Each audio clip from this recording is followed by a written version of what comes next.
Good morning students, मैं दीपक कुमार। तो आइए आज हम यूटेट 2026 जो होने वाला है सितंबर में, उसकी आज तैयारी करते हैं मैथ्स की। ठीक है, तो आप सारथी कोचिंग सेंटर ऐप से जुड़े हैं, तो आइए देखते हैं।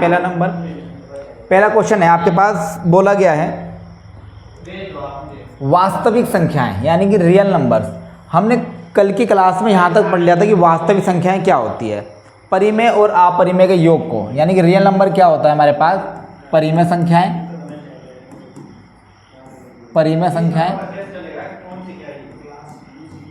प्लस अपरिमेय संख्याएं,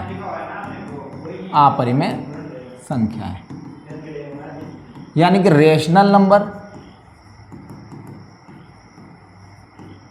और इरेशनल नंबर के सम को क्या कहते हैं, रेशनल एंड इरेशनल नंबर के सम को क्या कहते हैं, हम रियल नंबर कहते हैं। क्लियर है यहाँ तक। अब हमें इसमें जो पढ़ना है मेनली, इसमें आता है हमारा एक इंटीजर्स आते हैं। इंटीजर इंक्लूड हो जाता है किसमें, रेशनल नंबर में। जितने भी पूर्णांक यानी कि इंटीजर होते हैं वो सभी क्या होते हैं, रेशनल नंबर होते हैं। हमने कल तक की क्लास में इतना पढ़ लिया था। अब पूर्णांक होते क्या हैं, आप बोलो वे संख्याएं जिनमें दशमलव भाग नहीं होता पूर्णांक कहलाती, यानी कि जिसमें याद ऐसा नहीं लिखा आएगा 1.2, ऐसा नहीं होगा लिखा, ये पूर्णांक नहीं है। 3.2 ये पूर्णांक नहीं, इसमें क्या होगा, कंप्लीट नंबर होगा लिखा हो, जैसे 1 होगा, 2 होगा, 3 होगा, डॉट डॉट डॉट, इस तरह से अनंत तक जाएगा। 0 होगा, ऐसे -1 होगा, -2 होगा, -3 होगा, ऐसे भी माइनस के इनफाइनाइट तक चलेगा। ठीक है, इनको क्या कहते हैं, इंटीजर यानी कि पूर्णांक हम कह देंगे। ठीक है, ये इस तरीके से होता है। सेंटर पे 0 होता है, 0 से आगे चलेंगे 1 2 3 4 5 इनफाइनाइट तक। मैं अगर हम पीछे को आएंगे -1 -2 -3 -4, ऐसे माइनस के इनफाइनाइट तक हम ऐसे आ सकते हैं। ठीक है, तो ये हमारे क्या हो जाएंगे, पूर्णांक में आ जाएगा। ठीक है, इधर 0 से इधर वालों को बोलते हैं हम नेगेटिव इंटीजर, और 0 से इधर वालों को बोलते हैं पॉजिटिव इंटीजर। सीधा सिंपल याद रखो, 0 से राइट हैंड की तरफ हम चलते हैं तो पॉजिटिव इंटीजर की तरफ चलते हैं, 0 से लेफ्ट तरफ को चलते हैं तो हम नेगेटिव इंटीजर की तरफ को चलते हैं। क्लियर हो गया यहाँ तक। और शून्य क्या है, शून्य एक न्यूट्रल इंटीजर है, ना ये धनात्मक है और ना ही ये ऋणात्मक इंटीजर है। ये क्या है, एक न्यूट्रल, यानी कि शून्य एक ऐसा पूर्णांक है जो न्यूट्रल है, ना धनात्मक है ना ही ऋणात्मक है। क्लियर हो गया इंटीजर के बारे में। इसके बाद जो हमारा अगला टॉपिक है वह है डेसिमल। डेसिमल मीनिंग दशमलव। दशमलव जब भी आप लिखते हो तो ऐसे लिखते हो आप 2.3। अगर इसको मैं थोड़ा सा खोल दूँ, एक्सपेंड कर दूँ, तो इसको ऐसे लिखा जा सकता है 2 + 0.3 लिख सकते हैं ऐसा। इसमें ये जो पार्ट होता है, ये पार्ट होता है इंटीजर है, ये पार्ट होता है इंटीजर का पार्ट, यानी कि पूर्णांक होता है। क्या होता है, ये पूर्णांक। और ये वाला क्या पॉइंट होता है, ये डेसिमल वाला भाग होता है।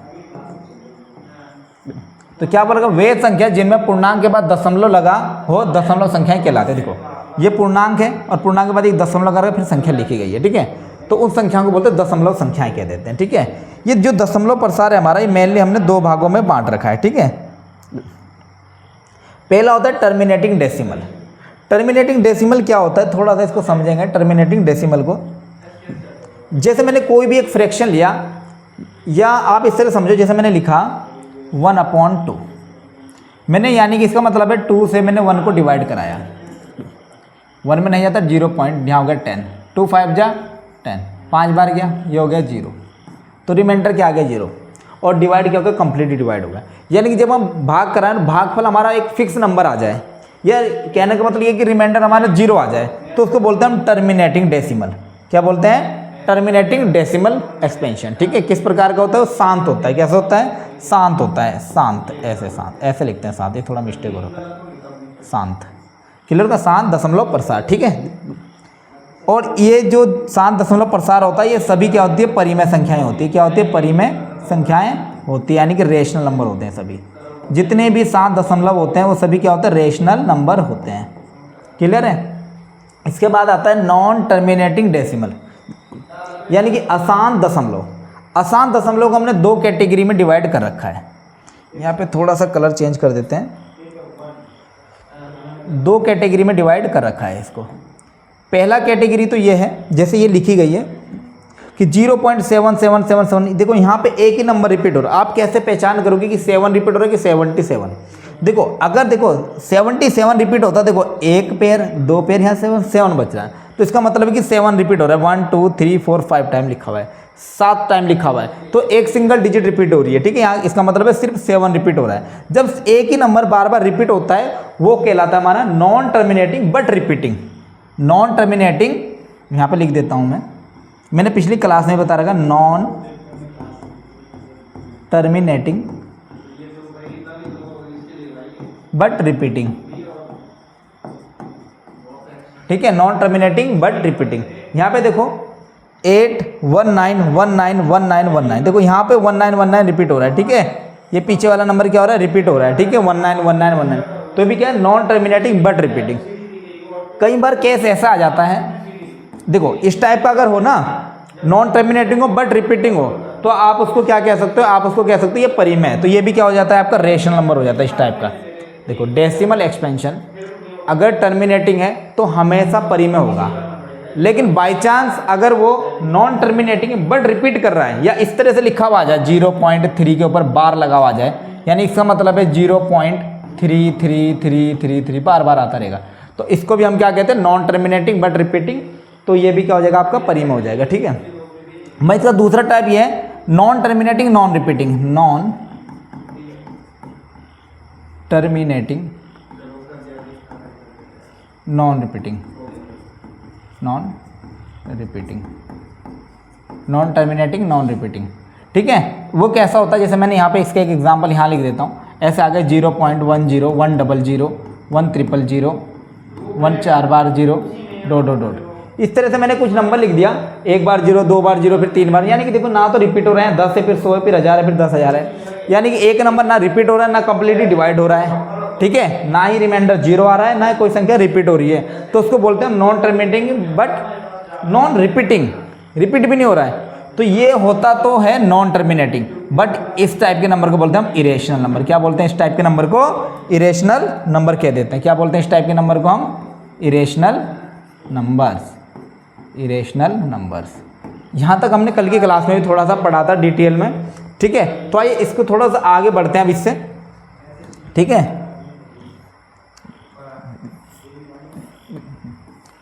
थोड़ा सा दशमलव को समझ लेंगे, ठीक है।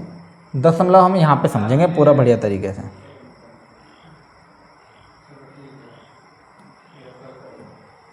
तो देखिए डेसिमल दशमलव, हमने अभी आपको बताया टर्मिनेटिंग क्या होता है, जब आप डिवाइड कराओ और डिवाइड करने पे आपका जो डिवाइड है वो पूरा कंप्लीटली डिवाइड हो जाए, रिमाइंडर 0 आ जाए। जैसे 10 से भाग 26 को कराओगे, देखो 10 से आप 26 को भाग कराओगे, 10 दूनी 20 बच गया 6, डेसिमल लगाए हो गया 20, 10 सिंग 60, रिमाइंडर क्या आ गया 0, तो ये क्या हो गया, पूरी तरीके से डिवाइड हो गया। तो ये क्या है, टर्मिनेटिंग है। क्या है, टर्मिनेटिंग। और टर्मिनेटिंग क्या होता है, रेशनल होता है, ठीक है। डिवाइड कराना बहुत आसान है, 100 से करा 1 2 0 1 2 अंक के बाद दशमलव 1.74, ये भी क्या होगा, टर्मिनेटिंग, और क्या होगा साथ में, रेशनल हो गया, ठीक है। 5 से 13 को भाग कराओगे, तो देखो 5 से अगर 13 को भाग कराओगे, 5 दूनी 10, 3 बचा दशमलव का 30 हो गया, 5 छंग 30, रिमाइंडर फिर 0 आ गया, रिमाइंडर 0 आ गया, तो ये भी क्या हो गया, टर्मिनेटिंग हो गया।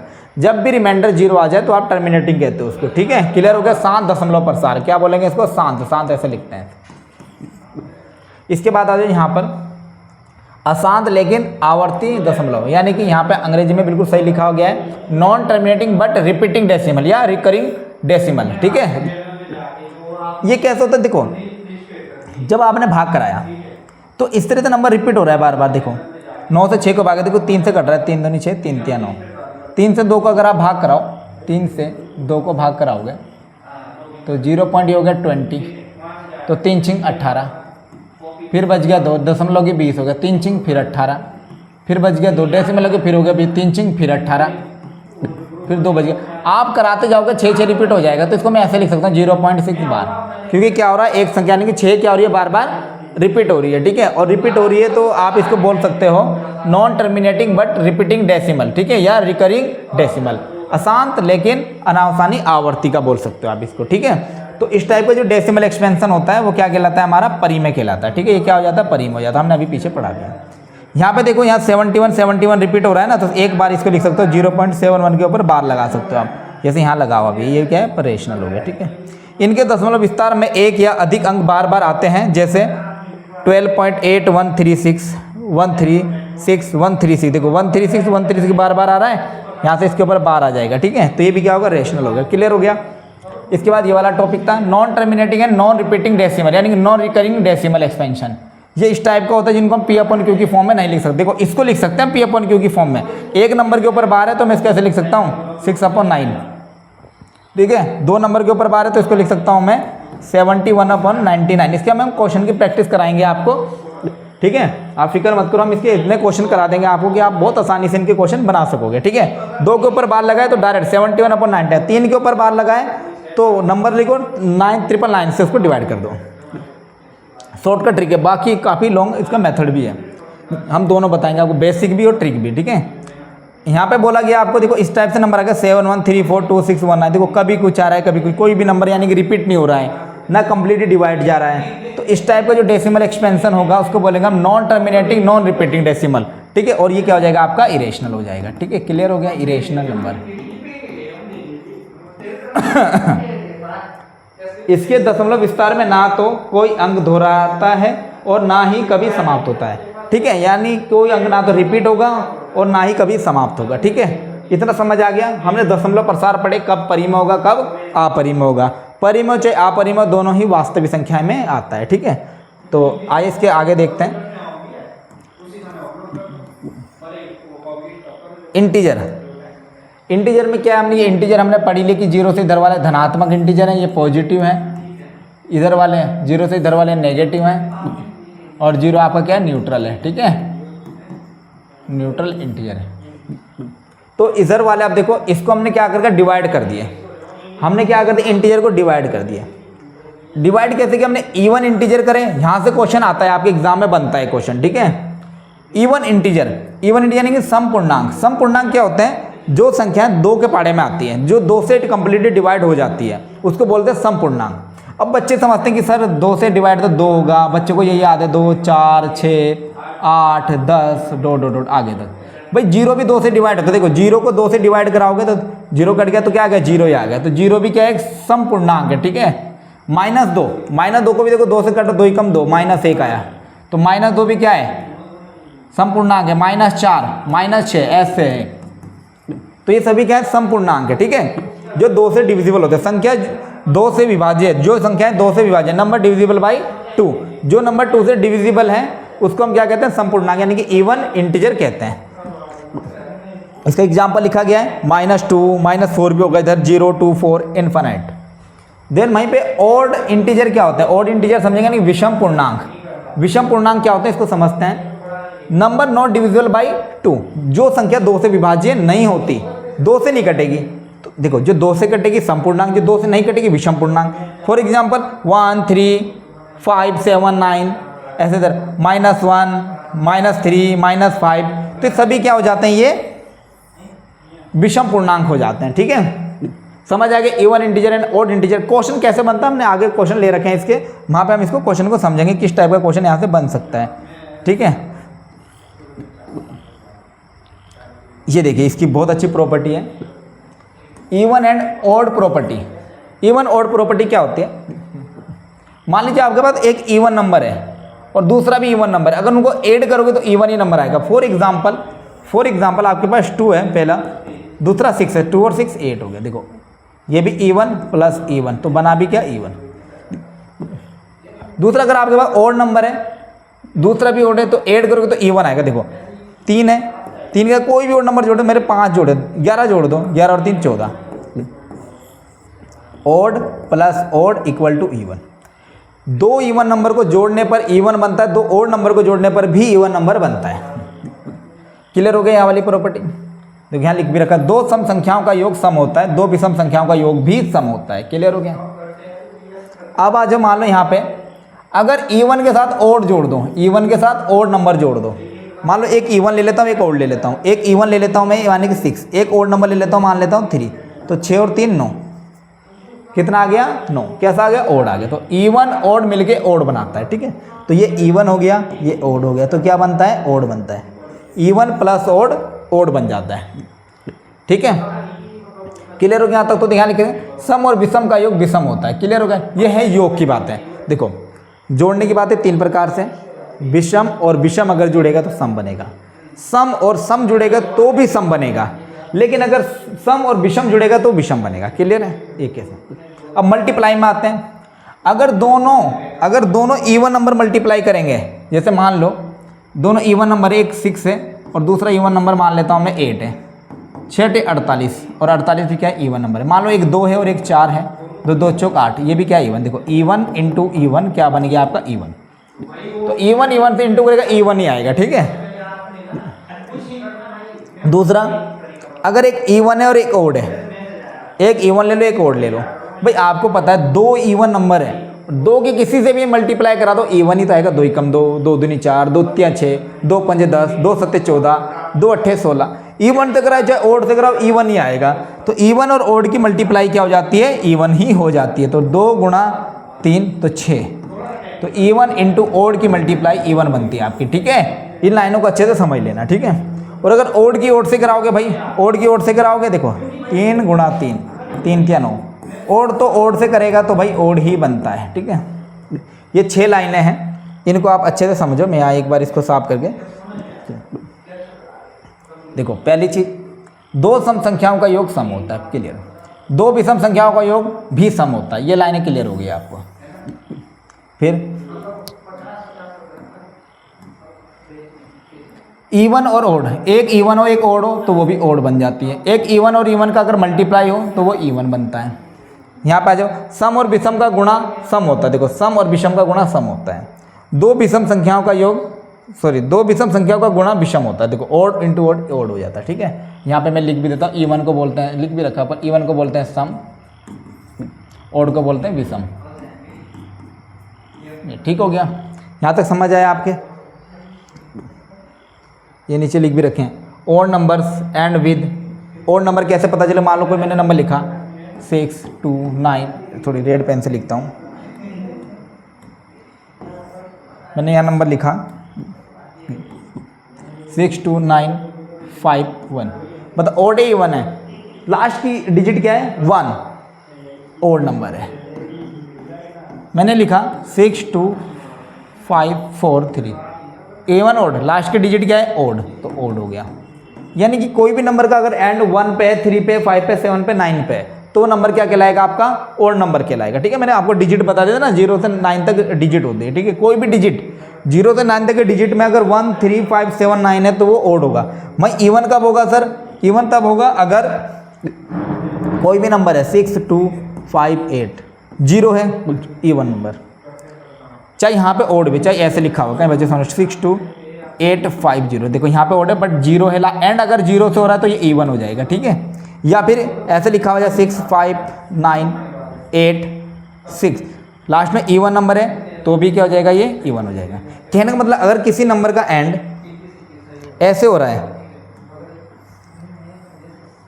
अगर किसी नंबर का एंड मतलब 0 पे है, 2 पे है, 4 पे है, 6 पे, 8 पे, तो वो भी क्या हो जाएगा? आपका इवन हो जाएगा। ठीक है। पूरा नंबर, कंप्लीट नंबर भी क्या हो जाएगा? आपका इवन हो जाएगा, है ना।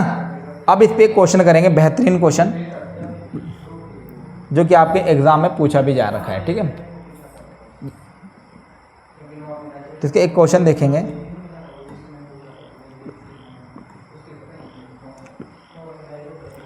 आपको बोल रखा है for which value of n, आपको n की वैल्यू बतानी है। n+1 ये मल्टीप्लाई का साइन है, multiply by n+30 is always even. अगर n के किस मान के लिए n+1 इंटू n+30 हमेशा सम होगा, n की ऐसी कौन सी पॉसिबल वैल्यू होगी जिसके लिए क्या होगा? ये हमेशा सम होगा। आप नेचुरल नंबर रखोगे, इवन ओड या नोट। अभी हमने एक प्रॉपर्टी पढ़ी, मैं यहाँ से प्रॉपर्टी आपको दिखा देता हूँ हल्की सी, मैं यहाँ लिख भी देता हूँ। ये मल्टीप्लाई में लिखा गया, चलो छोड़ो। अगर मैं 1 जोड़ूँ, अगर मैं n की जगह ओड ले लेता हूँ, क्या ले लेता हूँ? मैं ओड नंबर ले लेता हूँ। ओड में अगर मैं 1 ऐड करता हूँ तो ये बन जाता है इवन। क्लियर हो गया? अगर मैं यहाँ पे n की जगह, फिर यहाँ मेरे को ओड ही लेना पड़ेगा। ओड में अगर मैं 30 ऐड करता हूँ, ओड में अगर मैं 30 ऐड करता हूँ, भाई ओड नंबर है उसमें इवन जोड़ोगे, देखो ओड प्लस इवन क्या बनता है? देखो 3 + 2 5 बनता है, तो क्या बनता है? ओड ही बनता है। तो क्या आएगा? ये भी ओड नंबर आएगा, ये ओड आएगा, और इधर वाला क्या आएगा? इवन आएगा। दोबारा सुनो, अगर मैं n को एक ओड नंबर ले लेता हूँ, क्या ले लेता हूँ? ओड नंबर ले लेता हूँ, विषम संख्या ले लेता हूँ, तो मेरा क्या बन रहा है, देखो ये बन गया इवन। देखो ओड प्लस 1 इवन आया, तो देखो एन ओड है ना, मान लो 3 ले लिया, यानी कि जगह ओड, तो 3 और ये क्या हो गया 4 हो गया, जो कि इवन हो गया। यहाँ पे भी अगर मैंने 3 लिया है, 3 प्लस 30 कितना हो गया 33 हो गया, ये क्या हो गया ओड हो गया। तो इवन और ओड अब मल्टीप्लाई करेंगे तो आपको पता है इवन इंटू ओड मल्टीप्लाई करते हैं तो क्या बनता है इवन बनता है, पता है ना। 2 का मल्टीप्लाई किसी में कराओ इवन ही आता है। तो पहला केस तो ये हो गया कि एन के किस मान के लिए हमेशा सम होता है, तो अगर एन ओड है तो हमेशा सम होगा, तो राइट आंसर मिल गया। अगर एन ओड है तो हमारा ही क्या हो जाएगा, हमेशा सम आएगा। देखो इवन आ रहा है। बट अगर हम इसको थोड़ा सा केस उल्टा कर लेते हैं, मैं एक बार यहाँ पे इवन लेके चेक करता हूँ, आंसर तो हो गया ओड। मैं यहाँ पे 2 ले लेता हूँ इनकी जगह, मैंने लिया 2 प्लस 1, 2 प्लस 1 क्या हो गया 3 हो गया। यानी कि अगर एन इवन हो तो ओड आ गया, ये बन गया पूरा ब्रैकेट ओड। क्या बन गया पूरा ब्रैकेट ओड। यहाँ पे मैंने एन की जगह 2 लिया तो ये हो गया 2 प्लस 30 32 हो गया। तो ये क्या हो गया, ये इवन हो गया, यानी कि ओड लेने पर क्या बन गया, ये इवन बन गया। ठीक है, तो odd into even, odd into even की मल्टीप्लाई कराई मैंने, ओड और इवन की मल्टीप्लाई कर तो भी ये इवन ही आ रहा है। यानी कि इवन नंबर लेने पर भी क्या हो रहा है, ये इवन नंबर लेने पर भी क्या बन रहा है हमारा सम हो रहा है हमेशा। देखते हैं एक बार और चेक करके देखते हैं, कोई और नंबर रख के देखते हैं। यहाँ पे मैं रख के देखता हूँ 6, इवन नंबर रख के देखता हूँ। 6 रखूँगा, 6 और 1 7 ओड हो जाएगा। इवन में इवन जुड़ेगा, इवन इवन क्या हो जाएगा, इवन ही हो जाएगा, ये इवन है। इवन ओड और इवन क्या हो जाता है, इवन हो जाता है। यानी कि ये कंडीशन भी सेटिस्फाइड हो रही है इवन वाली। अब नेचुरल नंबर वाली कंडीशन देखते हैं। भाई अगर मैं एन की जगह कोई भी नेचुरल वैल्यू रख देता हूँ, सुनो अब ध्यान से, यहाँ पे थोड़ा सा कहानी में ट्विस्ट आ गया। एन की जगह कोई भी नेचुरल नंबर रख के देखता हूँ, पहले मैं 1 रखता हूँ, फिर एक बार ओड एक बार इवन। 1 रखता हूँ, 1 कैसा नंबर है ओड है, 1 कैसा नंबर है ओड है, ओड रखा मैंने 1 रखा, 1 और 1 2, 2 कैसा हो गया इवन। 1 रखा 1 प्लस 30 31 क्या हो गया, ये ओड हो गया। 31 आ गया तो क्या हो गया ओड हो गया। Even into odd even, clear हो गया। 2 रख तो क्या हो रहा है, सेटिस्फाइड हो रहा है ना, इवन ही आ रहा है। 2 रख के देखते हैं, अब 1 रख के देखते हैं, अब 2 रख के देखते हैं, सॉरी अब 2 रख के देखते हैं, 2 रख के देखा 2 कैसा है इवन। तो जैसे 2 रखा तो इधर वाला ओड हो जाएगा, 2 और 1 3, 3 आएगा, 3 कैसा है ओड है। यहाँ रखो 3 और 30 क्या हो जाएगा 33, 33 कैसा नंबर है इवन है। सॉरी मैंने यहाँ पे 2 रखा, 2 और 1 3 हो गया, 3 हो गया ओड। यहाँ पर रखो 2 और 30 कितना हो जाएगा 32 हो जाएगा ना, कितना हो जाएगा 32, और 32 कैसा नंबर है इवन नंबर है। तो ओड इंटू इवन क्या हो जाता है आपके पास इवन हो जाता है। ठीक है, तो कहने का मतलब क्या है, इसका जो फाइनल आंसर हो जाएगा वो हो जाएगा आपके पास नेचुरल नंबर। इवन भी हो सकता है ओड भी हो सकता है, ठीक है, लेकिन हमेशा सम होता है तो क्या हो जाएगा नेचुरल नंबर से हमेशा वो क्या आता है आपका सम आता है। ठीक है, क्लियर है यहाँ तक। तो किसका राइट आंसर क्या हो जाएगा, ऑप्शन 1 इसका क्या हो जाएगा राइट आंसर हो जाएगा नेचुरल नंबर्स। ठीक है, समझ आया आपको। तो इसका नेक्स्ट क्वेश्चन देखते हैं। अब आता है आपके पास धनात्मक पूर्णांक। धनात्मक पूर्णांक जो है हमारे पास, धनात्मक पूर्णांक अगर मैं यहाँ पे लिखना शुरू करूँ, धनात्मक पूर्णांक क्या होते हैं, धनात्मक पूर्णांक होता है 1 2 3 4 5 डॉट डॉट डॉट, यानी कि धनात्मक पूर्णांक 1 से स्टार्ट होने वाले नंबर्स होते हैं, और इन नंबर्स को क्या कह देते हैं हम नेचुरल नंबर्स भी कह देते हैं। तो नेचुरल नंबर क्या हो गया धनात्मक पूर्णांक 1 2 3 4 5 डॉट डॉट डॉट इनफाइनाइट। तो यही क्या है हमारे पास प्राकृतिक संख्या, यही क्या है नेचुरल नंबर्स है। ठीक है, अब इन नंबर्स को क्या करेंगे हमने कैटेगरी में डिवाइड करेंगे। ठीक है भाई, नंबर्स को अलग अलग कैटेगरी में डिवाइड करेंगे। 2 कैटेगरी बनाएंगे हम, एक बनाएंगे हम यहाँ पे अभाज्य संख्याएं, एक बनाएंगे हम अभाज्य संख्याओं की कैटेगरी, यानी कि प्राइम नंबर्स। क्या बोलते हैं अंग्रेजी में इसको, prime numbers, prime numbers. Then दूसरी कैटेगरी बनाएंगे हम इसकी भाज्य संख्याओं की। क्या बनाएंगे, भाज्य संख्याएं। भाज्य संख्याओं को बोलते हैं कंपोजिट नंबर। क्या बोलते हैं, composite number, composite, composite numbers. इन नंबर्स को हम कैसे डिवाइड करेंगे, देखो हमने क्या लिया धनात्मक पूर्णांक लिए। धनात्मक पूर्णांक में क्या कह सकते हैं, धनात्मक पूर्णांक को नेचुरल नंबर यानी प्राकृतिक संख्याएं कह सकते हैं। तो प्राकृतिक संख्याओं में क्या हुआ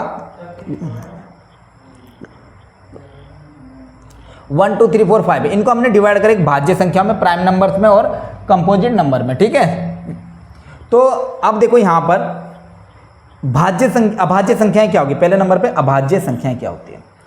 अगर किसी भी संख्या के ओनली 2 फैक्टर है, सिर्फ 2 ही फैक्टर, ना 2 से ज़्यादा ना 2 से कम, और 2 फैक्टर में भी कंडीशन ये हो जाएगी कि एक 1 होगा और एक वो खुद होगा। फॉर एग्जाम्पल जैसे 2 है,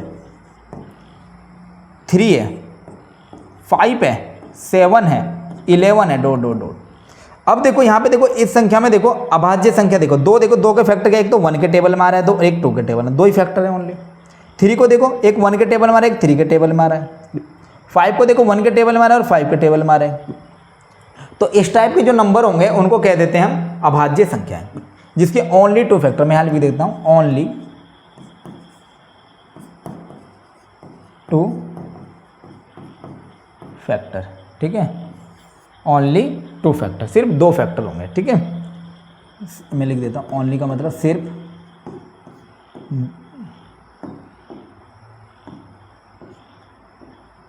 2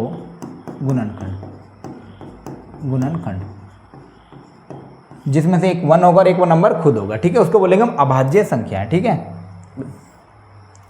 अब आता है कंपोजिट नंबर। अच्छा, यहाँ पे एक बच्चों के मन में डाउट आ रहा होगा कि सर 1 क्यों नहीं है। देखो 1 क्यों इसलिए नहीं है, 1 सिर्फ 1 के टेबल में आ रहा है, इसका ओनली एक ही फैक्टर है 1, इसलिए क्या अभाज्य संख्या नहीं होती, ठीक है। और 2 में एक कंडीशन ये होती है, स्पेशल केस होता है 2 का एक स्पेशल केस ये है कि 2 एकमात्र ऐसा नंबर है जो इवन है, ऐसा है इवन है, यानी कि सम है।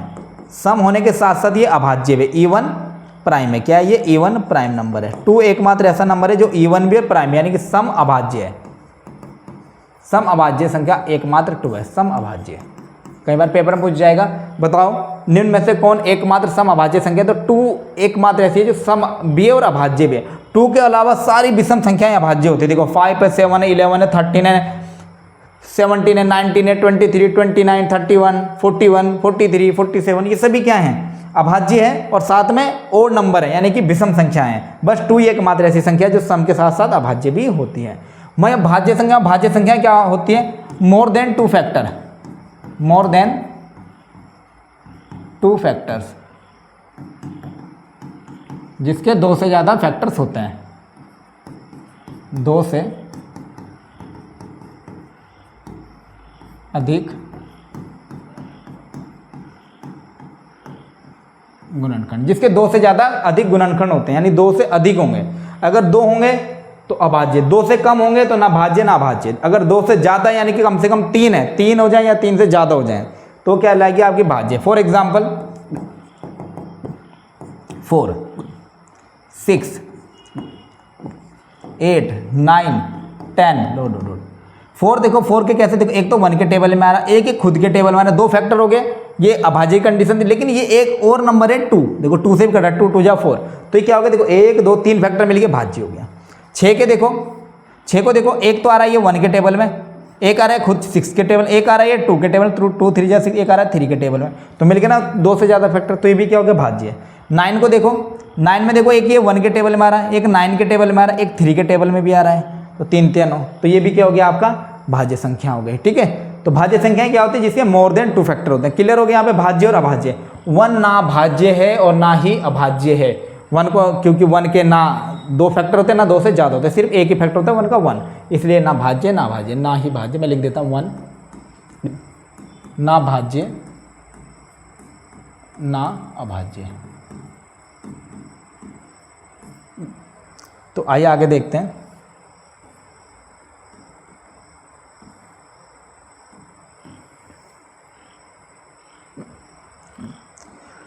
अब थोड़ी सी इसकी डेफिनेशन को समझ लेते हैं। पॉजिटिव धनात्मक पूर्णांक में हमने पढ़ा पहला प्राइम नंबर, अभाज्य संख्या है, ठीक है। अब हम इसको थोड़ी डेफिनेशन से इसको समझते हैं। Number having only and only 2 factor, यानी क्या बोल रहे हैं? Number having only and only 2 factor, यानी इसके सिर्फ 2 ही फैक्टर होंगे। केवल 2 गुणनखंड वाली संख्या क्या कहलाती है? अभाज्य संख्या कहलाती है, यानी प्राइम नंबर कहलाती है। ये सारी डेफिनेशन प्राइम नंबर की है। दूसरा है 1, यानी कि 1 ना तो अभाज्य संख्या है और ना ही भाज्य संख्या। ये भी हमने पढ़ा कि 1 इज नेदर प्राइम और नॉर कंपोजिट नंबर, ना ये प्राइम है ना ही ये कंपोजिट है, ठीक है। थर्ड पॉइंट है सबसे छोटी अभाज्य संख्या 2 है। अभी हमने पढ़ा अभाज्य संख्या क्या आती है? 2 से स्टार्ट होती है, 2 फिर 3 फिर 5 फिर 7 फिर 11 फिर 13 फिर 17 फिर 19 फिर 23 फिर 29 फिर 31, इस तरह से, ठीक है। 31 के बाद 37, 37 के बाद 41, 43, 47, ये होगी 50 तक लिख दी मैंने, ठीक है। तो सबसे छोटी अभाज्य संख्या कौन है? 2 है, यहाँ लिखा ना स्मॉलेस्ट प्राइम नंबर इज 2। इसके बाद इवन प्राइम नंबर इज 2। देखो सम अभाज्य संख्या क्या है? 2। मैंने अभी बताया आपको सिर्फ 2 ही एक ऐसी संख्या जो सम के साथ साथ अभाज्य भी है। इसके बाद जो 1 से 50 तक 15 प्राइम नंबर अभाज्य संख्या है, ठीक है। देखो 1 to 50 कितने? 15 प्राइम नंबर होते हैं। काउंट करना जरा एक बार, 1 2 3 4 5 6 7 8 9 10 11 12 13 14 15। देखो मैंने 1 से 50 तक लिख रखी ना, 1 तो नहीं होता ना 50 होती, तो 1 से 50 तक मैंने लिख भी दी है। तो कितने प्राइम नंबर होते हैं? 1 से 50 तक कितने होते हैं? 15 प्राइम नंबर होते हैं, ठीक है। 1 से 50 तक कितने प्राइम नंबर होते हैं? 15 होते हैं, ये लिखे हुए हैं यहाँ पे, ठीक है। फिर आते हैं 50 से 100, 10 प्राइम नंबर कितने होते हैं? 50 से 100 तक 10 प्राइम नंबर होते हैं। अभी एक बार क्वेश्चन पूछ रखा था कि 1 से 100 तक कितने प्राइम नंबर होते हैं, तो देखो 1 से 50 तक होते हैं भाई 15 और 50 से 100 तक होते हैं 10, तो टोटल कितने हो जाएंगे? 15 और 10 25। तो 1 से 100 तक कितने प्राइम नंबर होते हैं? 25। ये डायरेक्ट याद कर सकते हो आप, 1 से 100 तक कितने प्राइम नंबर होते हैं? 25, ठीक है। क्लियर हो गया? तो इसको नेक्स्ट आगे देखते हैं।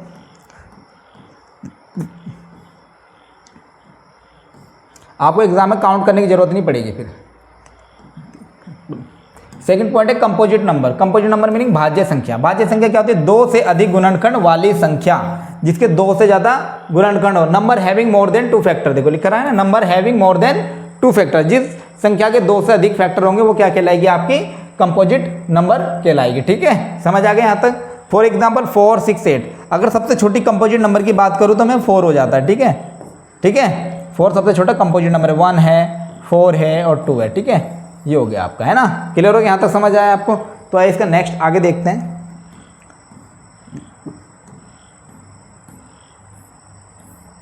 आज इसके थोड़े से क्वेश्चन को सोल्व करते हैं। निम्न में से कौन सा कथन सदैव सत्य है, यानी कि बिल्कुल ट्रू होना चाहिए, ठीक है। ऑप्शन को पढ़ेंगे। प्रत्येक सम संख्या भाज्य होती है, यानी कि जितनी भी सम संख्या होती है वो भाज्य होती है। सम संख्या जितनी भी होती है वो भाज्य होती है। नहीं भाई, देखो 2, देखो 2 को देखो भाई। सबसे पहले 2 कैसा है?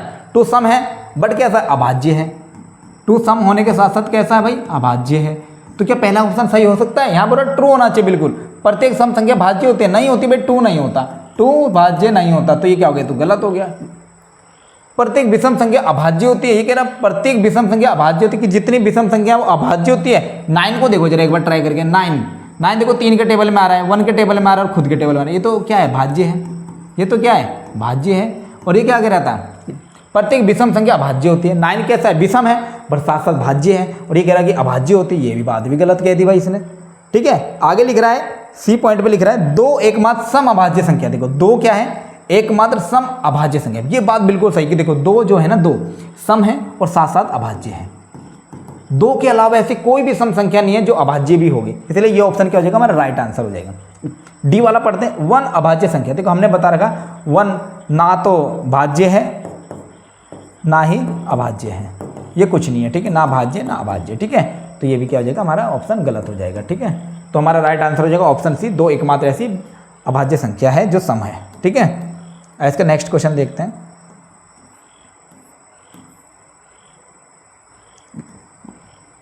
यदि a और b से अभाज्य संख्या है, a मतलब 2 नंबर है, कोई एक a है और एक b है, दोनों के दोनों से अभाज्य है। से अभाज्य मीनिंग को प्राइम। क्या होता है से अभाज्य का मीनिंग? को प्राइम नंबर है, को प्राइम नंबर, ठीक है। यहाँ लिखने रखा हमने इंग्लिश में। तो उनका HCF होगा, तो उनका HCF meaning highest common factor.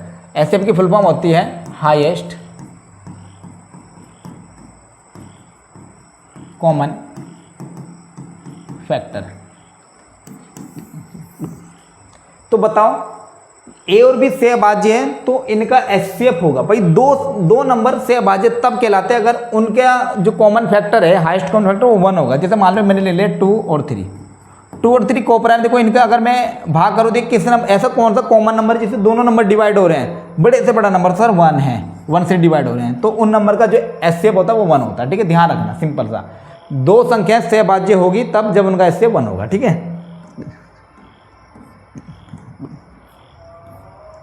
तो उसका राइट आंसर हमने ऊपर बता दिया 1 होगा। ठीक है,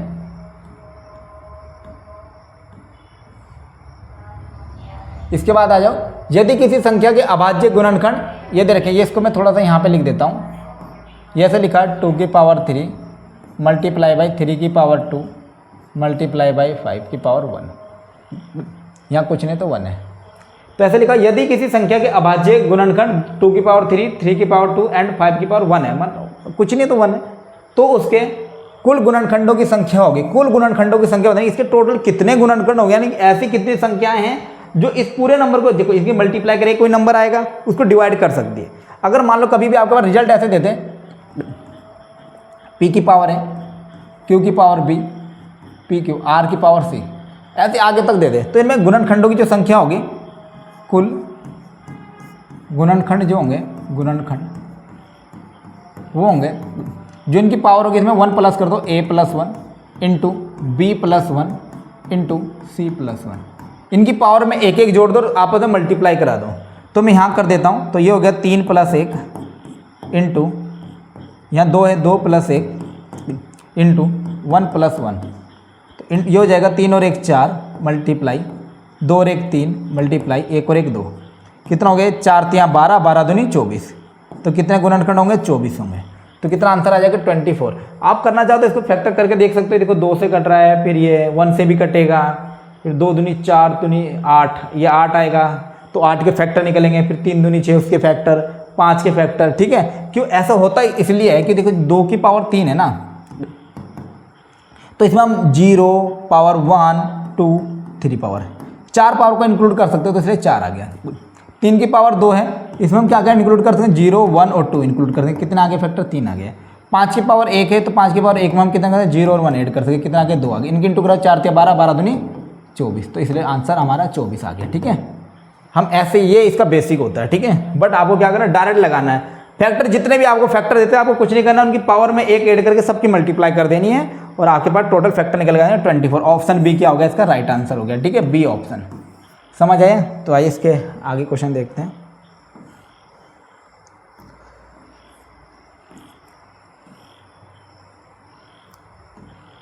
आपको बोला गया है निम्न में से कौन सा कथन सदैव सत्य है, यानी कि बिल्कुल ट्रू होगा। निम्न ऐसा कौन सा कथन जो बिल्कुल सत्य होगा?